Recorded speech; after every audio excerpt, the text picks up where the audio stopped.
Welcome everyone to a special Still Are the Tims podcast, where myself and Phelim will be interviewing Paul Larkin with regards to book-MONBALL. Welcome all. Okay. How are you, Paul? I'm fine, thanks. It's like a fucking awkward engagement party, this. This was all about today, folks. I hope you all got your books, and I know some of you have already read them, and some of us haven't, and some of us had a sneak preview a while back. So let's just say it's a wonderful read. It's a wonderful book, and congratulations, Paul, on it. Thank you. It took a while to get it over the line, Paul. Well, yeah, for a lot of reasons, but it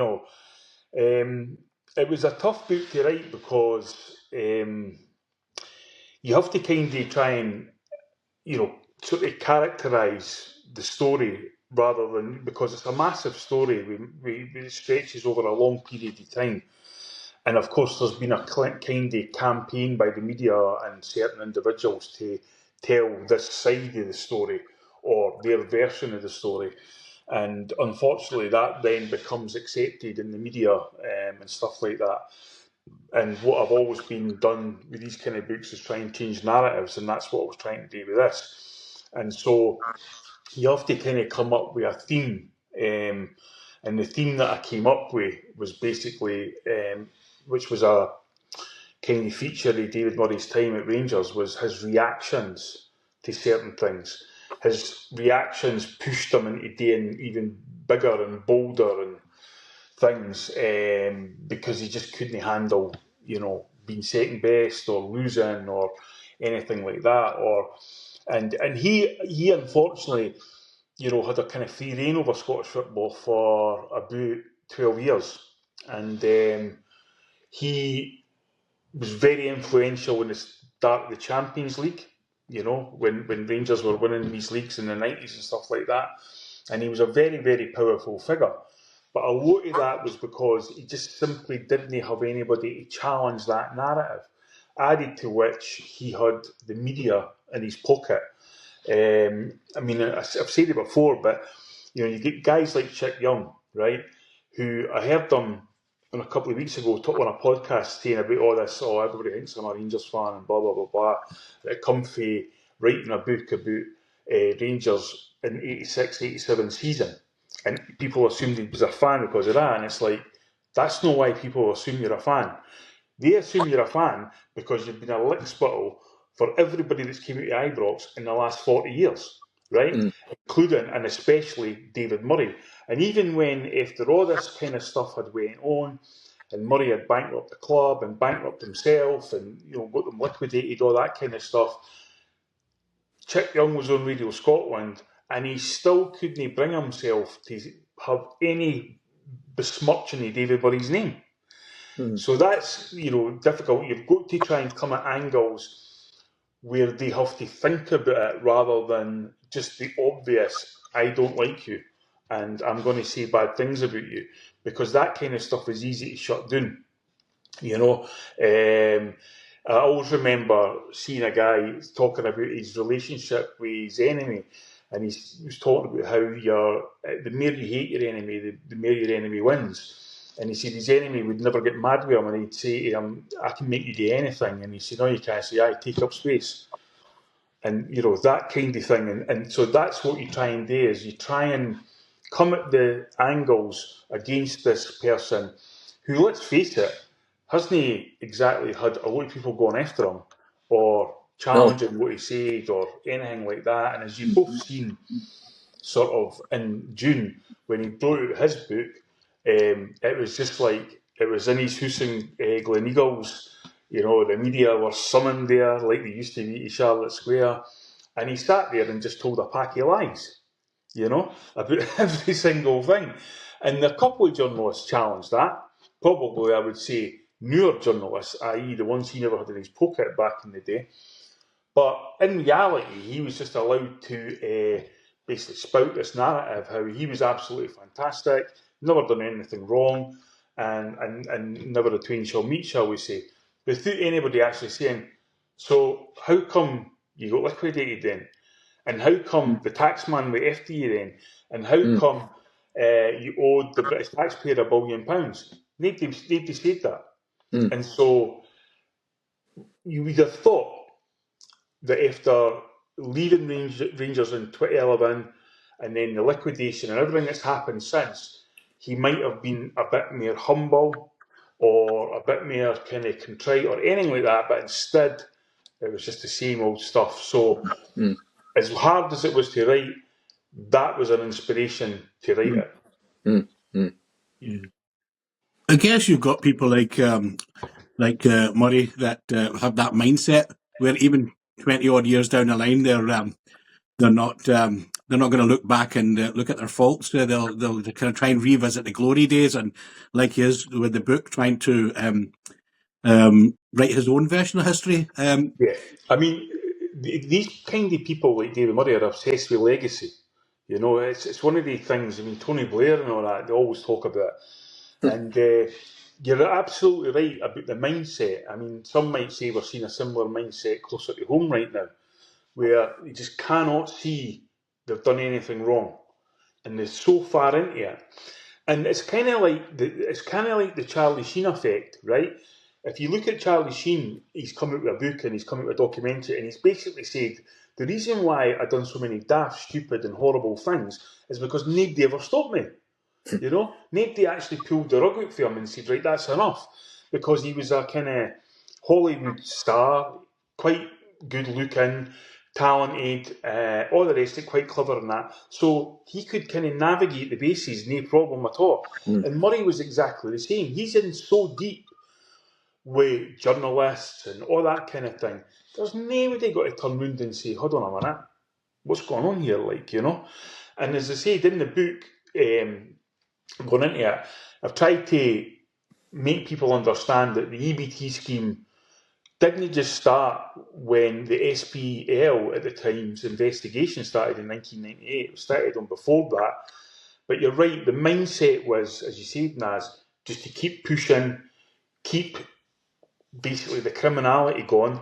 You know, Mob Deep say there's no such thing as a halfway crook, and that's Murray to a T. Murray didn't just wake up one day and he went, you know what, I think we'll start cheating. That was his mindset from the day he borrowed the £6 million to buy Rangers. Just for the benefit of people who haven't read the book yet, Paul, or haven't bought the book, just for a bit of yeah. When do you think, or when would have this EBT schemes or the financial doping? When do you think, or is it known when exactly this financial doping started? Was it before Martin took over or after? The financial doping actually started with his borrowing £6 million to buy Rangers, and which was never paid back. Yeah, you know, to this day, never been paid back. And then, that was when, Paul. When did he take over the Hubs? November 1998. 98. Okay. So the financial doping starts with, you know, the buying of the bigger players and all that kind of thing, and the debt starts rising with the Bank of Scotland till we get to the point where in 1994 they owe the Bank of Scotland £30 million. Now that's 1994. That's a lot of money for a football club to be owing. Yeah. You know, you're talking over 30 years ago. Added to which, contrarily, the same Bank of Scotland are trying to shut down Celtic for a debt of £7 million. So what then happens? Celtic are kind of rescued first by John Keane, then by Fergus McCann, and ultimately by the supporters, right? And we get our act together at the point that in 1995, we actually won a trophy for the first time in 6 years. Now, that really got to David Murray. This is the second trophy that Celtic have won on his watch, the first being 1989. And the start of the book is about what his reaction was in 1989 to Celtic winning that trophy and Stoke Rangers winning the treble that day. 1995 Scottish Cup win was where he then decided to dip his toe in what became the EBT scheme. That was Paul Gascoigne. And Paul Gascoigne's wages were paid into a bank account in Jersey, which is a principality. was a flat tax rate and all that kind of thing. And that was actually illegal because, unless I'm really mistaken, Paul Gascoigne wasn't flying in from Jersey every week to train and play for Rangers. So they dipped their toe there. But of course, when they doubled down on it was in 98, 99. And there was two things that happened that were really, really significant. Again, talking about reactions. The first one was he met the porn star, Paul Waxendale Walker. Now, I'm what to say now, for anybody that's going to buy the book, I haven't included any of his stills in it. You know, I actually, when talking about making a film, said to my director, Ja, I said, we'll need to, if we get the film, we've got to give Baxendale Walker's, some of his films in it. And he was just like, fuck off. I'm sitting there and the wife's like, what are you doing in that computer? All that kind of stuff. So, no. But, so Paul Baxendale Walker kind of alerts him to this, what is a tax avoidance scheme. And so he gets his people to look into it and administer it, right? And of course, he's got, even at that time, roundly the best administrator in Scottish football on the payroll, Ibrox, a guy called Campbell Ogilvie, which, as I say in the book, people used to see, the only time you heard about him before this was you used to see on the tickets when we went to Ibrox, RC Ogilvie, and everybody used to chuckle with the RC thing. The second thing was that Fergus McCann left Celtic and Dermot Desmond took control. This is massively significant because it envelopes into Celtic Park being finished and therefore allowing 12,000 more spectators into Celtic Park than Rangers can get at Ibrox. So there's an advantage for Celtic straight away. Celtic have already got their act together off the pitch in terms of things like retaining data and all that, and supporters and building the... Because one of the biggest things that happened to Celtic was the advent of the internet.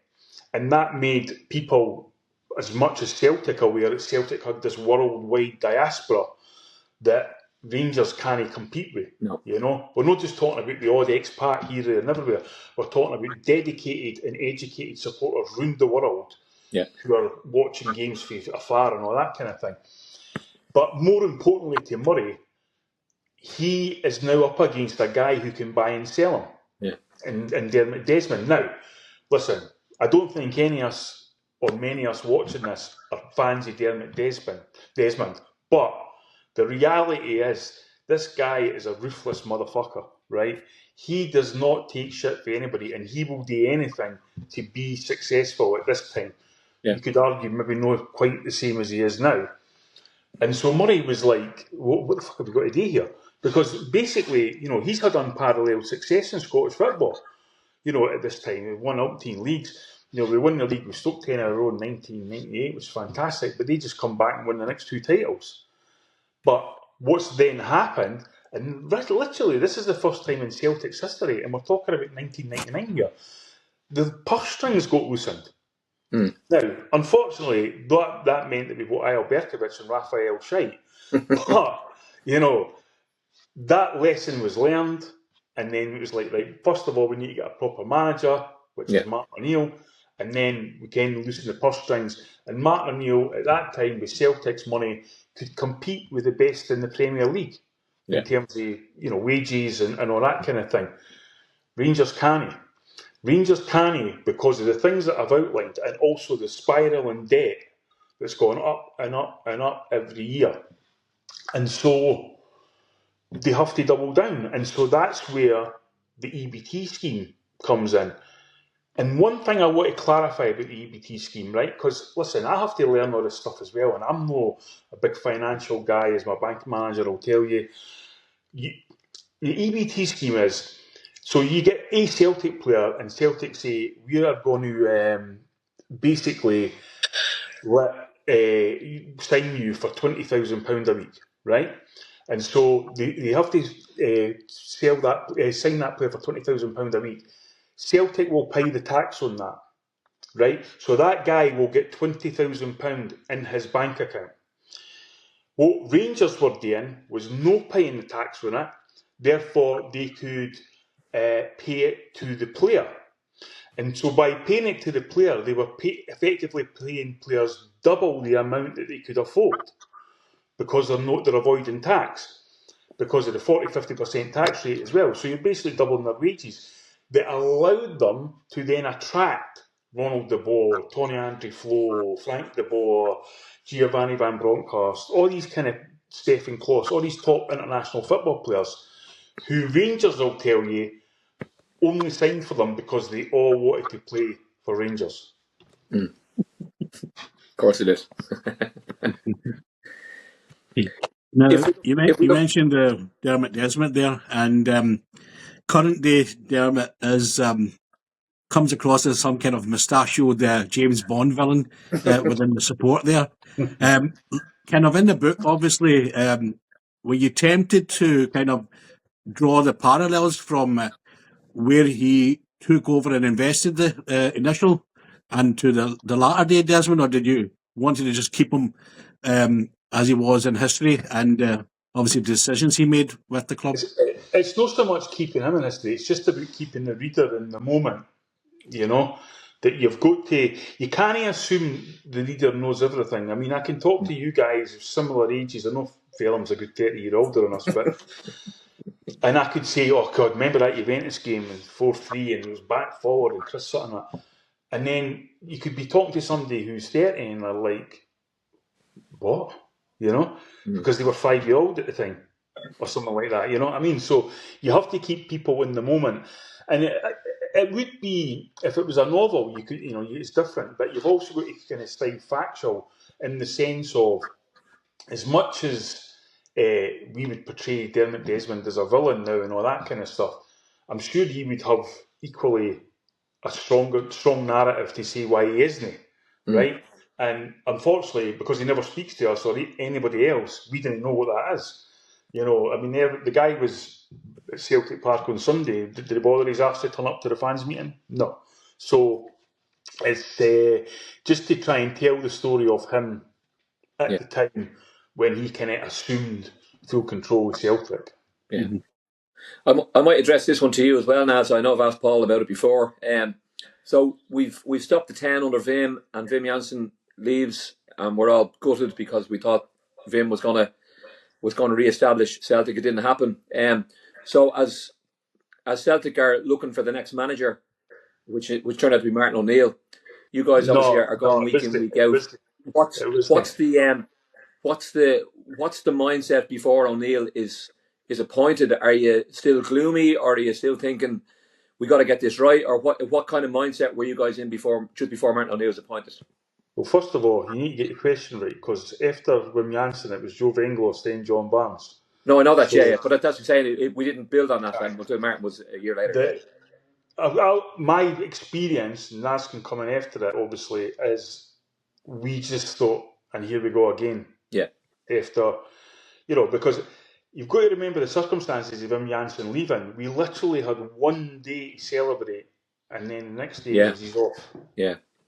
I mean, players are out at a restaurant giving it Yahoo. They didn't even know he was coming. He just remember somebody telling me, he said they were over in Holland and they seen this guy coming across with the perm and the Celtic bubble jacket and the whistle. And who the fuck's this?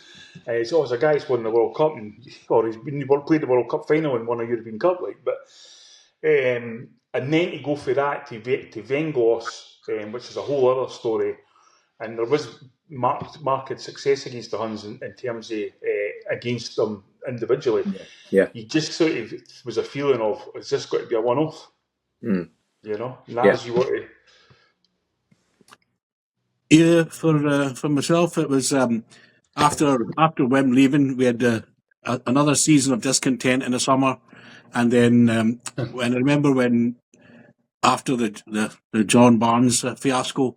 We were just wanting someone that can narrow the gap, because I think it was like something like a 23-point gap between us and them. Yeah. And we just wanted someone that could close the gap. Because I remember having a conversation in my old work with a couple of Tims, and that was the exact conversation. It was just a case of like, if we can get closer to them, we would be doing well. And no matter who it was that we wanted, but obviously Martin O'Neill had great reputation down south, a young manager, and he'd won some cups with Leicester, who were a provincial team. And once we knew it was Martin coming, we were just like, we were delighted. Yeah. Obviously, the backdrop of that, of course, is that, and it's in the book, obviously, in much more detail. The board wanted Gus Hiddink to be the manager then, and Gus Hiddink had got Holland, or the Netherlands, to the semi-final World Cup 2 years previous, and really established, well-respected coach. And it was Dermot Desmond and had pulled the plug on that. And it was in the Dorchester Hotel where he broke the board down, and they thought he was bringing in Gus Hiddink, who they'd kind of pitched it to, and he's in Willie Hawley's house in Spain and all this kind of stuff. And in walks Martin O'Neill. What the fuck, you know? What Dermot Desmond done was he approached Gary Lineker and said, could you get Martin O'Neill to call me? And Gary Lineker, being quite savvy, was like, he wants him for Celtic, I'm not doing it, because he's a Leicester fan. So he then happens to be talking to Alex Ferguson, and he says to Alex Ferguson, Gary Lineker and that, he's never got back to me, Ken. He says, didn't ask him, he's a Leicester fan, I'll get him. So he phoned him up and he was like, Dermot Desmond wants to talk to you, boom, and that was it. And O'Neill knew, this was a really, really big coup for Celtic getting O'Neill. He'd won two League Cups for Leicester and in the previous 3 years, at a time when Man United were really strong, Arsenal were really strong and all that. I mean, Arsenal had half the French World Cup winning team in their team, you know what I mean? Yeah. So it was a real coup to get him. And of course, this was the final part of the jigsaw for Celtic to fight back against this kind of wavy cheating that they'd been getting waged on consistently for entirely Murray's tenure. And anybody who remembers that summer, Martin O'Neill stood on the steps of Celtic Park and said, I would do everything I can to bring some success to the football club. Yeah. And that's what he did, you know. And he really, at the start of things, played it all down. He talked about Rangers being the benchmark, there have been years, we've got to rebuild, we've got to do this, we've got to do that, and all that. But privately, he's telling the players, we can win this league this season, right? And of course, he did play it down the first game at Tannadice and a couple of sticky games against Kilmarnock and Motherwell, but then he couldn't play it down after the 6-2 game. No. One of the questions I had for you was, obviously all the talk was Gus Hiddink, and that's what everyone was expecting. How do you think we would have fared that first season had Desmond decided to go with the board recommendation for Hiddink instead of Martin O'Neill? Who knows? I mean, it's difficult to say. What I would say is that you probably would have had Gus Hiddink for maximum 2 years. And I think that's what Desmond wanted to stop, having a manager for 1 or 2 years. You have to provide some stability here. So, I mean, he probably, I don't know, because maybe Advocat would have known him better and known his styles better and all that, and maybe wouldn't have fared better, because as you know, we turned it round that season completely with the points gap and managed to win the treble under O'Neill, I think it's incumbent on us to remember that demolition derby. Again, addressed it to you guys. What's your, obviously we didn't see a performance like that coming, but what's your recollections of that day as Celtic fans, like before and then coming out of Celtic Park after that annihilation? You go first, Naz.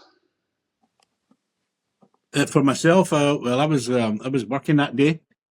We just recently started going on to Sunday shifts, and it was the first one, so there was no chance I was getting the day off.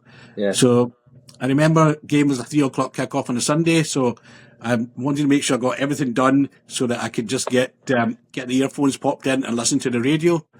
And come 3 o'clock, stick my headphones in, and literally 30 seconds, within the first minute, we've got a goal. Can't believe it. I get called away, go away, come back, stick my headphones back in. It's 2-0 with Petrol scoring. And then I get called away. And then 10 minutes later, I'm just sitting there and it's 3-0. And I'm just like, I remember actually, while I was sitting there, one of the boys in the team, obviously a Celtic fan, he just put his finger up and went like that. It was just like, I was like, no, he's bamming me up. There's no way we're 3-0 up in 10 minutes. And it was just a phenomenal day. Obviously, stuck in work and just having to listen to the radio. It was just dying to finish, get home, and watch the game back. Yeah, I mean, I was really fortunate enough to be sitting behind the goal that Celtic attacked to the first half.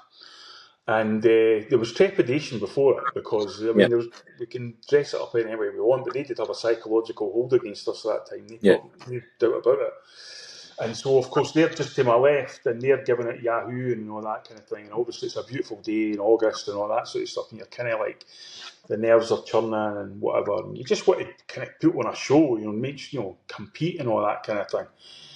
But of course, next time, boom, boom, boom, it's 3-0. And one of the things I'll remember to the day I die is when Moravcik pulled the ball back and you just seen Lambert coming across the box and he just rolled it to him and it went into the net. And I've said it before, I'll say it again, I could have died right there and then. Yeah. That was just joy that I have never experienced in my entire life. Yeah. Given the circumstances and given everything that was going on and stuff like that. Yeah. One of the things that I found out, speaking to millions of people about that game and all that kind of stuff, was there was a guy who normally goes to the games whose wife had decided to do a parachute jump that day. And so he was kind of like, I don't fucking believe this. It's exactly the same time as the kickoff. So they come out the car, they go up, she goes up in the plane, and he's like, right, okay. He comes out the car and he watches her come all the way down. Boom, boom, boom, boom, boom. Bang. Right, great, fantastic. Goes back to the car 12 minutes later and it's 3-0 to Celtic. He just couldn't fucking believe it, like, you know what I mean? I also had a guy, an Aberdeen fan, get in touch with me who was going on holiday that day to Glasgow Airport. And he was doing what Naz was doing, just sitting listening to it on the game. And he said, I'm sitting there. And he said, this big Rangers family come, he said, what he described them as is the Mick Biggett family, right? They were all fucking marching around, fucking through the airport, and that kind of thing. And they were looking about and they spotted him. And he said, I seen him looking at me. I said, what the fuck's he looking at? And he sort of nodded at me. He said, oh, are you listening to the game, pal? I said, aye. And he's like, oh, what's the score? And he goes, you would not believe the delight I had in telling him you're 3-0 down after 12 minutes. Oh, fuck off. So, I mean, it was a magical day. And ultimately, it was the starter pistol on the Celtic comeback, which is still going on. 25 years later, we're still in the midst of it. Yeah. And the demise of Rangers. Yeah. Yeah. With regards to, obviously, the impact Martin had on the team, there's talk, obviously, about the team talk that he gave just before that game. Mm-hmm. Obviously, it's kind of been kept tight-lipped. Have you ever got any kind of inkling of what that was? Because it's supposed to be legendary within the... Yeah. It's in the book where it's like Eric Riley, who was like the financial operator at Celtic at that time, very important figure at the club at the time, actually seen Martin O'Neill about 10 minutes before the game and he said, how's the mood in the camp? And O'Neill says, we're going to hammer them. Now, if he'd said that to any supporter, would have been like, fucking hell, are you sure?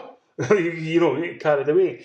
But what his team talk consisted of that day was basically how people will keep telling you can't win this league. And that you'll hear it from everywhere because nobody wants us to win this league and how we've got to be better and all that kind of thing. But I'm telling you now, we will win this league and we will hammer these today and we will put a benchmark down that they'll never ever recover from. And speaking to players that were in that dressing room, I think they were even a wee bit unsure. Like, you look at the Rangers team they're playing against, the Van Bronckhorst and all that kind of mob, Kloss, etc. But, Celtic had a fantastic team. He inherited Paul Lambert, Henrik Larsson, Johan Mjällby, people like that, Boydie, Jackie McNamara. And then, of course, he brings in Sutton and Valharan to strengthen it at either end. And it was just... What was really remarkable about that game for me was that, okay, we get the great start. Now, we've seen that happen in a million games and then eventually they peg you back or it sort of fritters out in the second half of it. But it just kept going. And the quality kept getting bigger and bigger and bigger. Obviously, Henrik's lob. But even the Henrik's header, which he manages to run out 10 yards and then head it back 10 yards. Chris Sutton's the 6th goal. Stephen Mahey runs about 500 yards and puts a pinpoint cross onto. So can he miss? No. Any of the 3 years running in there would have been able to put in. Yeah. Chris Kajawa, who writes a great piece in the book, would have missed it because he's done that at Celtic Park. But that's the thing. And, you know, at the end of that game, I remember, like, just coming out going, what's happened? Am I dreaming? Yeah. You know, what the fuck? Yeah. And believe you me, that reverberated around the world. I was getting, you know, you're back in the days of mobiles just being like phone calls and text messages. And I was getting all these messages from people that I hadn't heard from, and phone calls. He's making sales about us. Paul Larkin, what a day you've had. And I'm like, who the fuck is this? I'm on the train and all that kind of thing. Because the majority of them have been in the pub gargling and watching the game, and they're just like, and ultimately it's something I think it was mentioned in Fever Pitch by Nick Hornby. You know, you are Celtic to the people that you know, or Shamrock Rovers, or whoever it might be. Yeah. It's like if Celtic win 6-2, you've won 6-2. Yeah. You've got beat, and that's what you associate with. And the times when I've been absolutely sick of Celtic, you know, with the board or whatever, I've never been able to shake that off. Mm-hmm. People will assume that I'm just as dialed in as I am, even if I want to get away from it and all that kind of thing. And the thing is that stretches. This is a big part of the story about the Celtic support. That stretches around the world, right? Mm-hmm. It's not like you can shut it down when you go to here, there, or everywhere. I remember when I was living in New York, and I went to a New York Red Bulls game, and this is at the time when they were still playing at the old Giant Stadium, right? It's about 2007. So there's about 12,000 people there in a 70,000 capacity stadium, so you can imagine it's not that great atmosphere, whatever, right? So I'm sitting there, and there's a guy at the front who's dressed as a Red Bull. I didn't mean costume, I mean face painted, head to toe, body paint, right? And he's got a horn like a Viking thing to the horns and all that kind of thing, right? And he's the man. He's like the leader of the Ultras, whatever they were then, right? And then all of a sudden, this guy's gone round with these leaflets. And I said, looked at this leaflet, and it was, do you want to go for a drink with this guy? With the horns, the body paint after the game. I was like, the fuck? What a fucking dick. I mean, who the fuck gets leaflets printed to fucking go for a drink and everything? You could fucking knock him out, you know? All that shit, right? And then I go to the toilet, I'm wearing the hoops, I go to the toilet, and all I hear is, Celtic! And I thought, what the fuck? And I turn round and it's the boy with the body paint, eh? All right, brother, how are you doing, my man? I'm like, oh, for fuck's sake. So it never leaves you. It follows you around the world and all that kind of thing. And did you go for a drink with him? No. I wouldn't go that far. But the thing is, I mean, you know, I've spoken about times where my face and all that has got me into trouble, but it's got me into so many unbelievable situations and met so many different people and all that kind of thing. There's a uniqueness to Celtic supporters that's just simply unrivaled. Yeah. I think a lot of it comes from the roots of the club, that we are an underdog and we are rebellious and we've got that kind of Irish beating heart and all that kind of thing. But I think it also comes, we have a real political sense of social justice, but we also have a sense of humour. Mm. You know, the Huns, or should I say Sevco, had that the banter years thing, right? We all know they weren't bantering about all that. Oh. There was steam coming out their ears. Big time. You know what I mean? Yeah. Whereas some of the and people of our age will probably resonate with us. When I was watching Celtic in the 90s, particularly when they were winning nothing, the sense of camaraderie and community was absolutely incredible. Because the people at those games, they were only there for one reason, to support Celtic. They weren't there for social media likes or content or anything like that. Because and they certainly weren't there because the team was any good. So they're just there because they love Celtic. Yeah. And that is essentially one of the biggest components why we were able to survive that and then prosper, and Rangers weren't. Yeah. Um, you mentioned Chris Kajawa and his piece within the book. He obviously put a really good piece in there for that 2004-05 season. So I think taking a wee bit of a darker turn here, because obviously that particular season, how it ended. One of the things I wanted to kind of think about, obviously it's mentioned in the book that obviously Martin's wife was ill and that he was less involved, and kind of drawn parallels with probably the best manager prior to that, which was Jock Stein, and when he had his car crash. Yeah. Do you think if he had taken a year sabbatical out, that he might have stayed on, or we could have continued on if somebody else maybe took charge, or even just temporarily, or if his management team was more involved? It's a very good question, because Dermot Desmond probably pushed Martin O'Neill out the door a bit, because we got beat in 04-05 in Donetsk by Shakhtar, and if you remember the game, we got absolutely annihilated. We played a diamond, Chris Sutton was at the top of the diamond, everything was going fine, and Chris Sutton got injured and we just got mauled, right? Martin O'Neill went home that night with Dermot Desmond in his private plane and basically said, look, we need to spend again. And Dermot Desmond was like, I'm not really sure about that.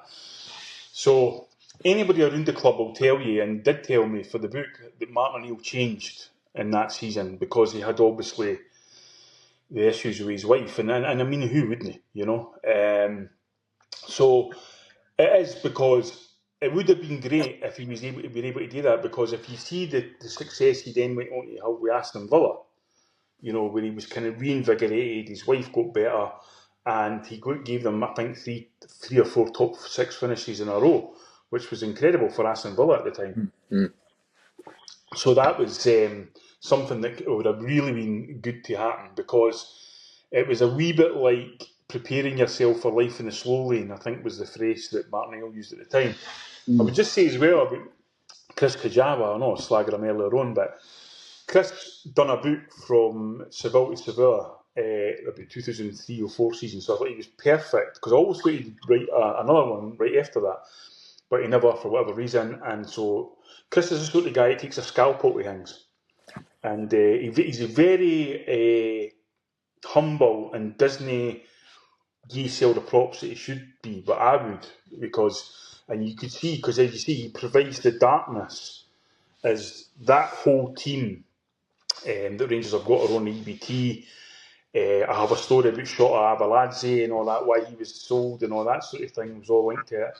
And ultimately, when we lost the league at Fir Park, we were up against a team that was entirely illegally registered. Now, you've seen in Scottish football, if Stranraer or Spartans, you know, illegally register one player, 3-0 defeat, you're out the cup, or 3-0 defeat, you know, in the league game and stuff like that. That never happened to Rangers. You know, it just, and never happened to Rangers. The fans can't have their cake and eat it. It never happened to Rangers because when they would approach Charles Green about it, Charles Green said, well, we've never played in the top flight, which was true, right? Yeah. But it doesn't mean that then they then decide, oh, well, that means when nothing happens and all that kind of thing. And ultimately, that's what should have happened, is that, and they done an investigation, and it started, you know, they used this nonsense about the SPL becoming a new thing in 1998, so that's when the investigation will start.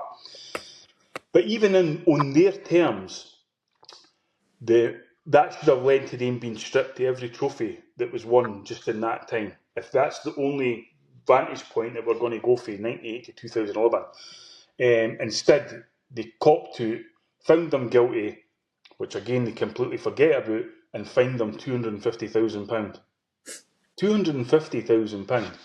And, you know, one of the things I get asked all the time is, why don't fans of other clubs go nuts about this?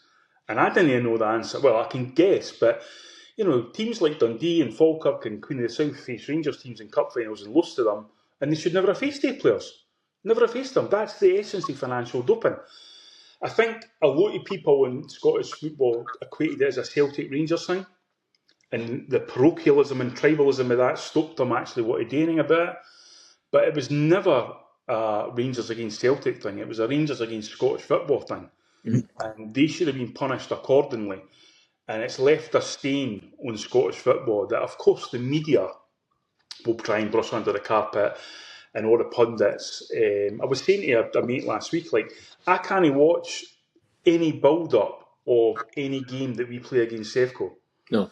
If I'm in the house watching it, as opposed to being at the game, because it's just all lies. Yeah, I'm the same. You know that, and I didn't need to convince you guys. Yeah. But that's why you'll never see guys like me or anybody else, for that matter, on Sky or whatever. Oh, we'll get the safe fan perspective. Yeah. We'll get the guy that's got to come on and say, I can see your point and all that kind of thing. I'm not going to do that. No.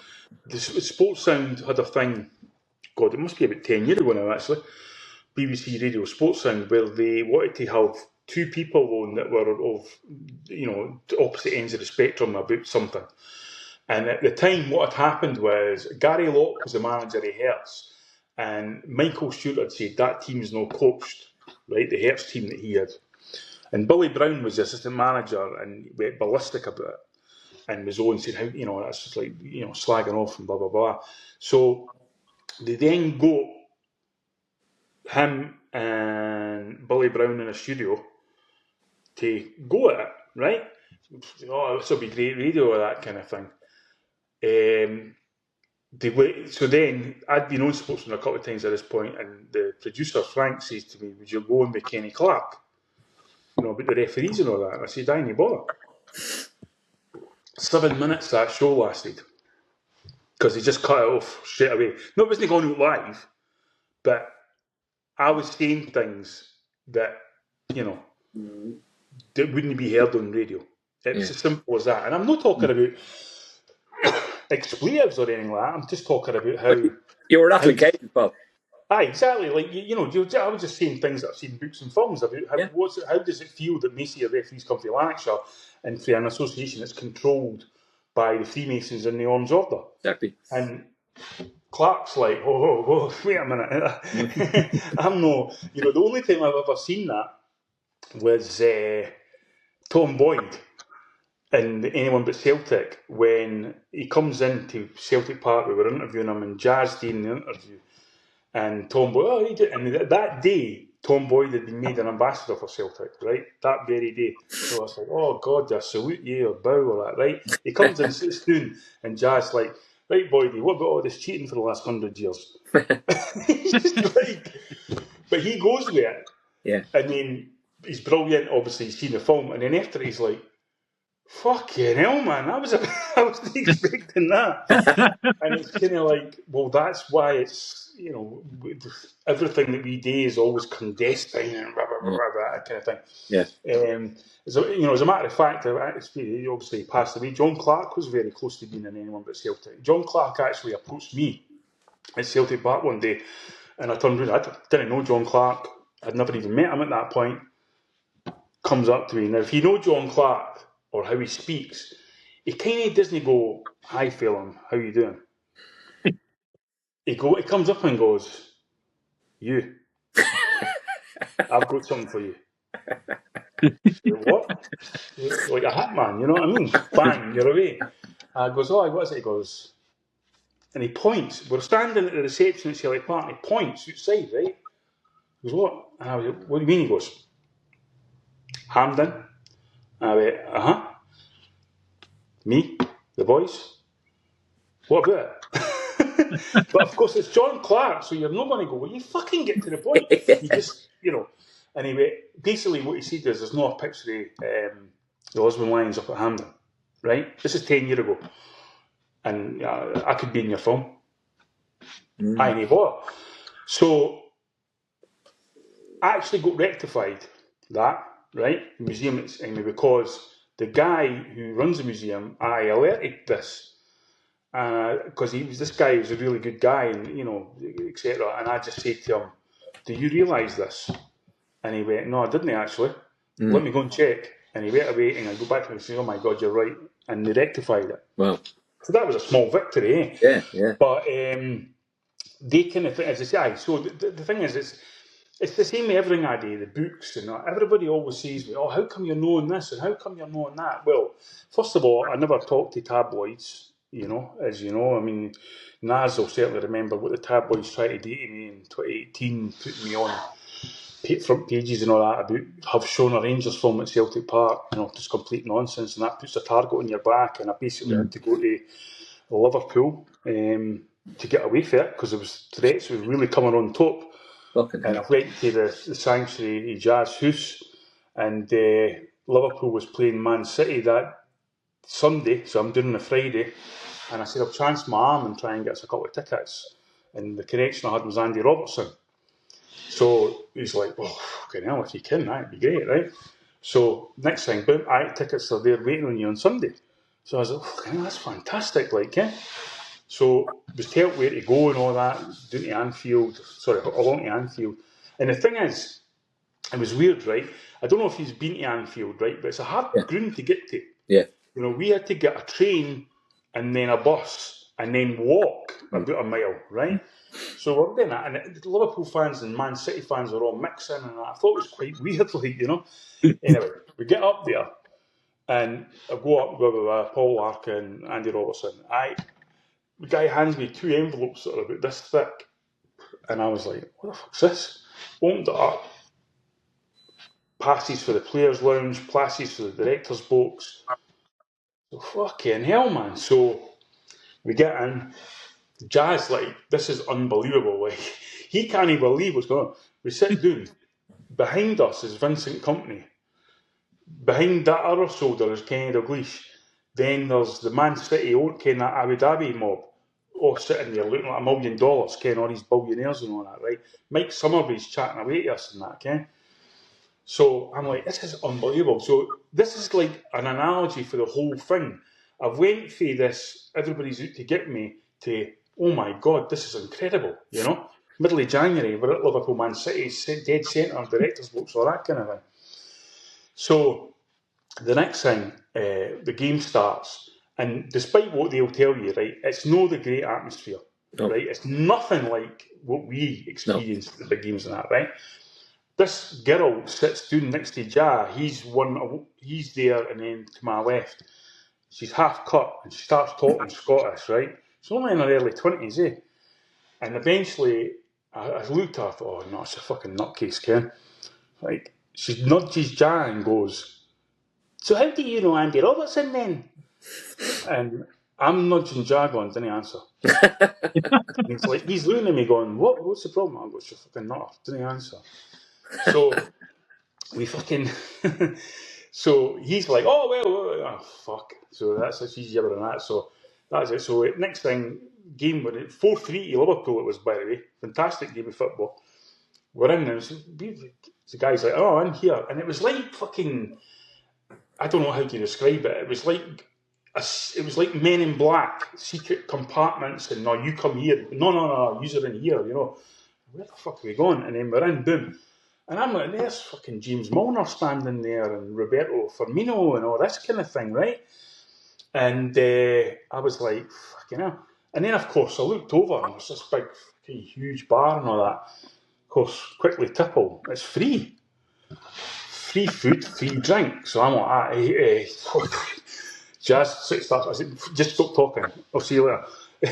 Over, get the drink, blah, blah, blah, that kind of thing, right? So I ended up chatting to Firmino, and his family was there, and James Milner, a couple of other players coming in, Klopp come in, all that kind of absolutely incredible, right? Over in the corner, there's a family that are clearly related to Mo Salah, right? It was like clones, right? And so I was just like, fucking hell, and they're obviously no drinking, right? So I was like, fucking that must be. So we're kind of hoping, especially Jazz, Mo Salah comes in, that'll be fucking amazing.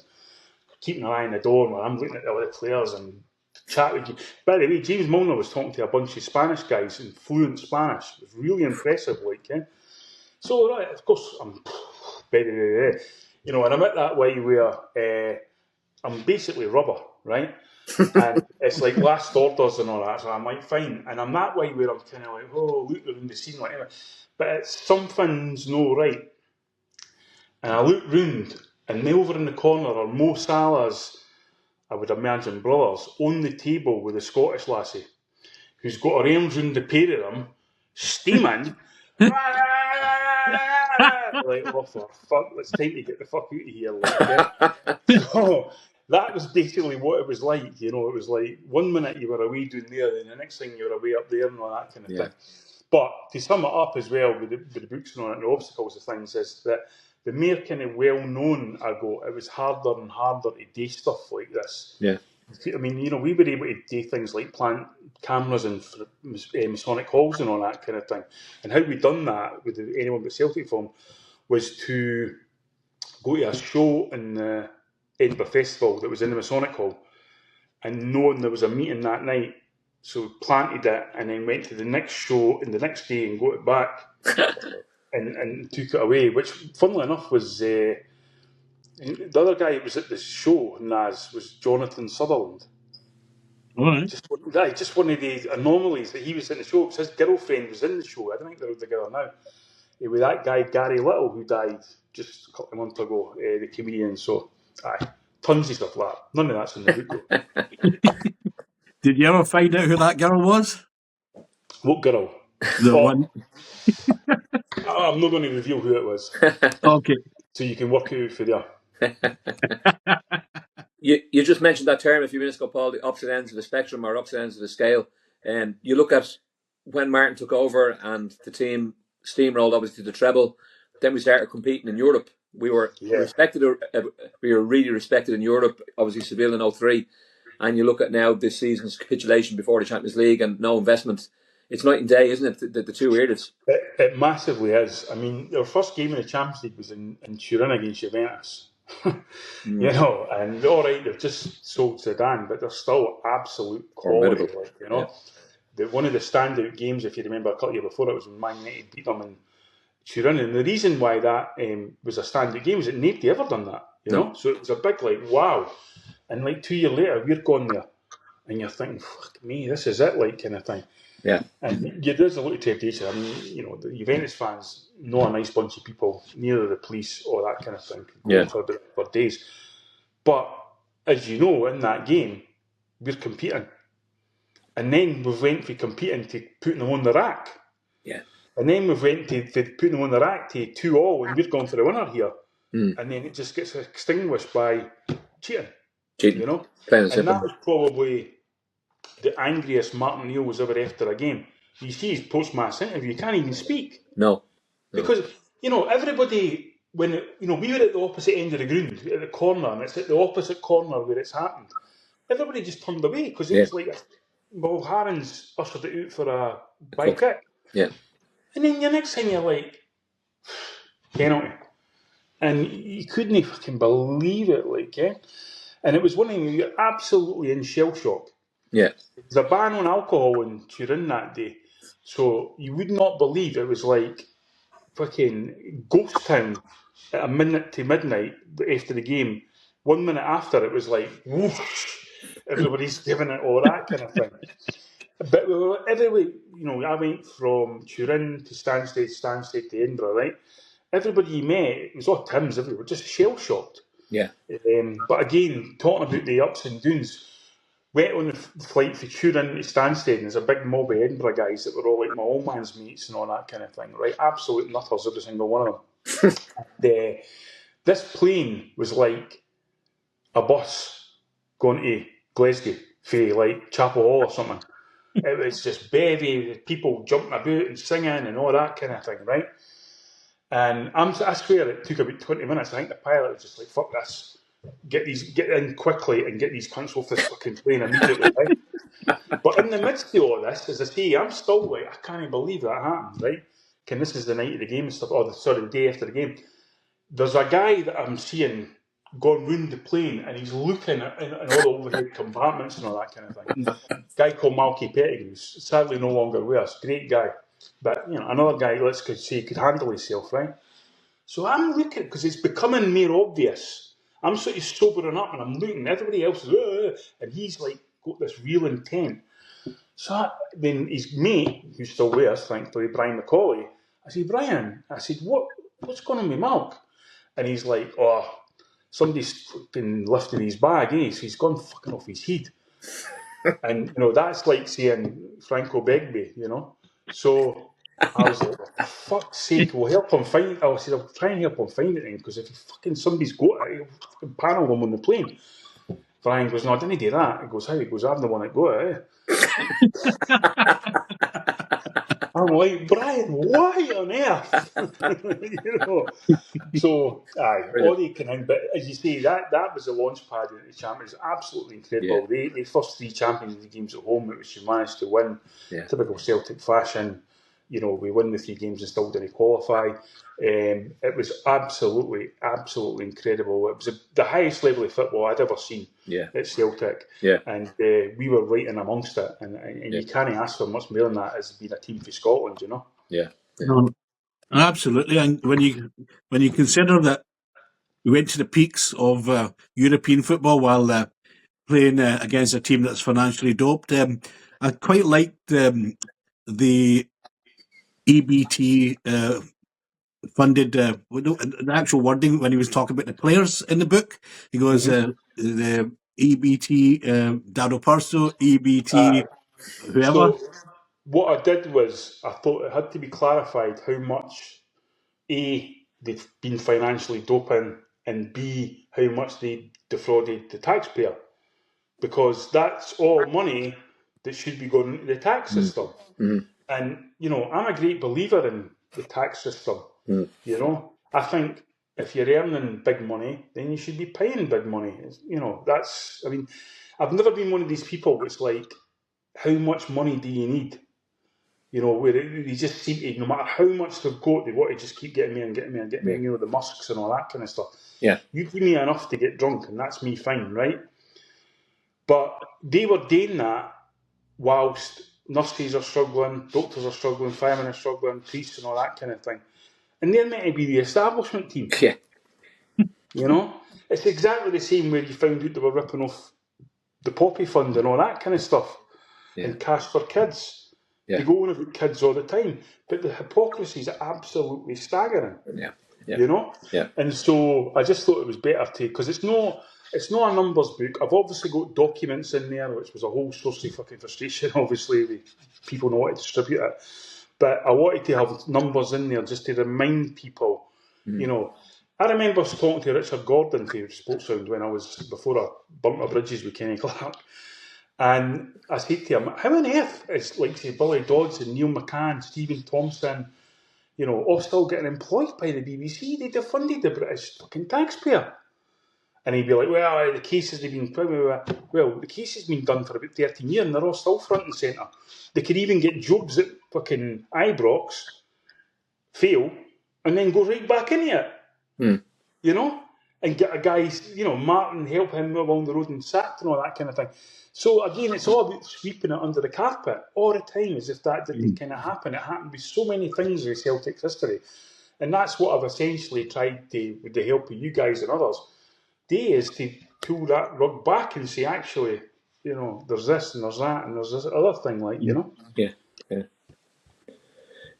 Before we get to the questions, guys, I know we're conscious of time, I suppose. And as I say, you two guys were very much in the middle of it. It was a remarkable, iconic, memorable era. The Martin O'Neill era. It really was. Just a quick one as well. There's a quote at the beginning of the book from Dodgy Dave. Why did you pick that particular quote? And as a follow-up question, if you want to go with your answer first. All right. Well, I picked that quote because I think it showed that he's never changed. That he's still a fucking card counter at the casino. He's no interest. I mean, he likes to blow his own trumpet and about all his success and this and that and the rest of it, but he doesn't like a level playing field. That's the key to it. And so when he says, "I played the game," you know exactly what game he's talking about. Absolutely. And the follow-up question was, do you think that game was Russian roulette with the outcome? Whatever you say here, you'd probably be banished to society of that. But I think what's happened to him is, when you look at his book, it's all about, I done this, I done that, I done the next thing, I met him, I dated her and all that kind of thing. All that's over. It's all over. All his property and land and all that kind of thing is gone. He's managed to retain that one house in Gleneagles, but the rest of it is gone. You know, he was in Charlotte Square, then when it all died down, as you know, he moved across Charlotte Square. That didn't last. Then he moved to Rutland Place, and then that didn't last. And he's gave me say, "Oh well, that's me retired, and the son can deal with it all." That's you know, that's him to a T. Yeah. And ultimately, know that it really matters to people like us. Questions should be asked of the establishment is, why does David Murray still have a knighthood for services to business? Yeah. When he defrauded the British taxpayer of £1 billion, liquidated Rangers, liquidated his own company, sold off the best bits of Murray International Metals before it was liquidated, and then has got the audacity now to be sitting lecturing folk about how to run the steel business. You know what I mean? That is like, honestly, that is like trying to say to Donald Trump to teach a course on diplomacy. You know, it is absolutely staggering. But it happens all the time in Scottish football. It happens with Hugh Dallas. He comes on, he's the radio, oh, Hugh this, Hugh that. Nobody ever says disgraced ex-referee Hugh Dallas. The man was found guilty of lying about a decision at Tannadice. Correct. And then forwarding an email that mocked child abuse. Yeah. But anybody else, that's it, you're sin dying. Gone, exactly, you're gone. Yeah. You know, so we like to punch up the way, and so that's what we've done. Yeah. And hopefully now there's a few of them below us. Phelan, what the questions you said there? Okay, we go get cracking on the questions. Yeah. Okay. Francis Bradley, was the opposition to the book internally from the usual suspects in the club, or from outside enemies of the club, or both? Difficult to say at this time, specifically on MONBALL. I think there was definitely influence from enemies as opposed to anybody in the club regarding this, because, as I say, you'll have seen it, but there's a legal letter in there confirming something. And that seemed to be the distributors, we can't do that kind of thing. And I don't know why, because the distributors are, you know, the usual suspects like Amazon and all that, so why they'd have a vested interest in all that kind of thing is beyond me. So you've got to suggest that there's dark things, and, you know, a lot of people didn't live in that world, and they say, that's a lot of crap and all that kind of thing. I tell you, as I told you guys last week, watch Slow Horses and tell me this kind of shit doesn't go on. You know what I mean? Because the stuff that they do in that is absolutely unreal. So yeah, I'll keep you posted on that one. Yeah. The next question is from Stephen Gray. So, do you feel that the younger generation of Celtic fans have no real appetite to expose the extent of Rangers in liquidation? He said, courtesy of the book, they're cheating. Obviously, the club itself has no appetite to address it.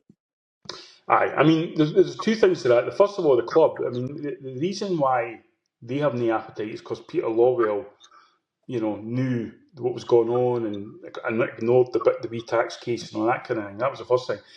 I have to say, and it's not just younger generation of fans, it's just this generation of fans.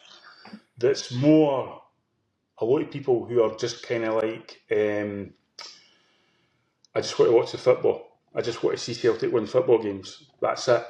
And I think you can tell there's a different breed of supporters now, just with the atmospheres at games that are nowhere near as good, and people didn't react to as much as they should and all that kind of thing. And that's how I kind of knew that I was at the end of this kind of stuff, because, as you say, the appetite's not there like it was, say, 10 years ago. Looks like we've lost Phelan again here, so I'll pick up the net. Oh, he's back. Sorry, someone knocked on my fucking door. Ignore them. Do you want to pick up Chris's question there, Phelan? Would you want me to get it? Yeah, I've got it. Yeah. Well, the first one is kind of a a jokey question. What was in the bottles Martin O'Neill used to drink that hadn't bounced that high? Was it gummy berry juice? One for the 80s, 90s kids there. So the serious question is, knowing everything that's in the book and previous books, what's the overriding feeling about how Celtic did? Is it pride that we still won as much as we did? Frustration that we let some things slip through our hands, even despite the cheating? Anger that they got away with cheating and were not punished at all, because of course they weren't. The titles have no asterisk, and Olco was fined a fine they didn't pay, or something else again. There's a good bit in that. Well, and with benefit of hindsight, I'm, personally proud of what we achieved. Even in the Martin O'Neill era, if you look at the leagues that we didn't win, we lost them by a goal in the last minute in 2003 and a goal in the last minute in 2005. So we pushed them right to the brink, even though they had a huge advantage with the money they were paying and all that kind of thing. I mean, as football fans, you're always going to have regrets about things. You're always, we'd only done this, we'd only done that, and all that kind of thing. Where my real regret is why the club done absolutely nothing.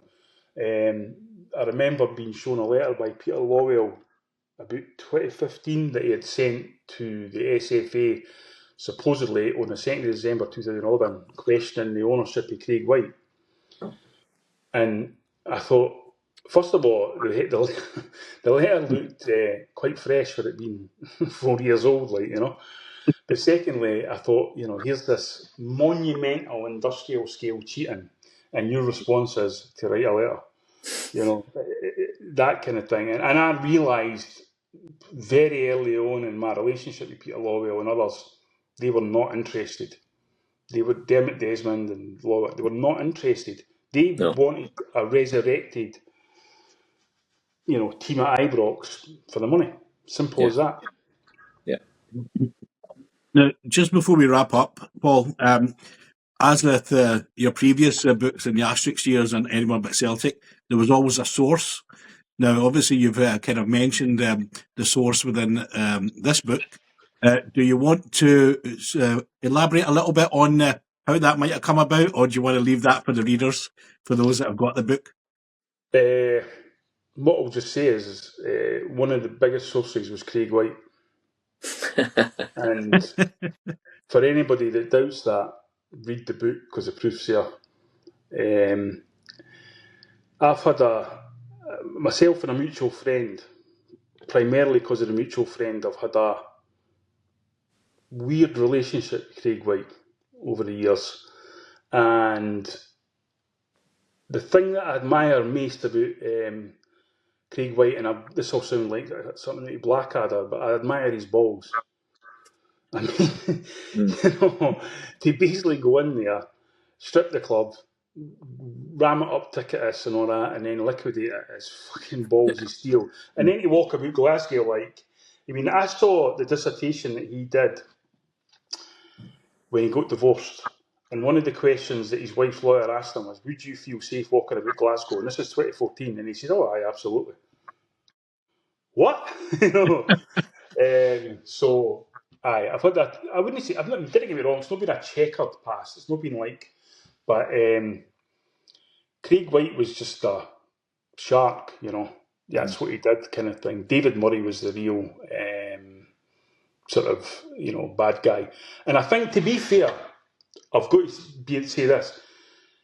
When his book came out, Murray, the STV and BBC had done vox pops on the street, and the majority of their fans were like, fucking, fuck him.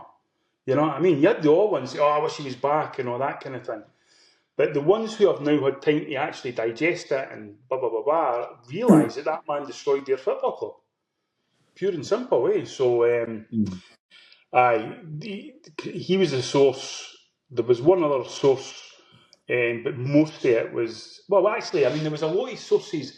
It wasn't like somebody was going to every day with previous stuff, but there was... Well, I'm talking about this, so I'll contact so-and-so, and I'm talking about that, and I'll contact so-and-so, and all that kind of thing, to make it more authentic and realistic, and rather than have me giving my impression of what happened, but let's have somebody coming in and saying, tell me exactly what happened, and I'll no name you or anything, but there you go, kind of thing. So that was really good. I think that added a lot of realism and authenticity to the book. In terms of, it's not just because what I'll get all the time is a paranoid lunatic and all that kind of stuff. Well, I am a lunatic, but I'm didn't dismiss it on the basis of me. Look at the work. Yeah. That's all we ask, you know what I mean? Yeah. If people can still go to U2 concerts despite that fucking prick Bono, then surely they can read my book and make their own judgment. 100%. Absolutely. So I was just about to say, coming to close, a wee bit of shameless self-promotion for yourself there, but I think you've... What was that like? well, I don't know. I think you've got a book, have you not? Aye, well, I have. But I've got, oh, right. Well, I mean, listen, I didn't like promoting myself and all that shit like that, right? And people, oh, you're the brand and all this fucking nonsense. But ultimately, the people who succeed in these days are the people who shout the loudest. Correct. And I try and do it, as you guys know, and I've been involved in creatively. You know, I didn't just go and fucking X and rant and rant and rant and rant. But at the same time, I like things that are, you know, people can sort of slay people. That's why I never write fucking huge tomes of books, because I think, oh fuck, you know what I mean? Oh wait now, hold on, is that table wobbly? Right, that's where that will go, right?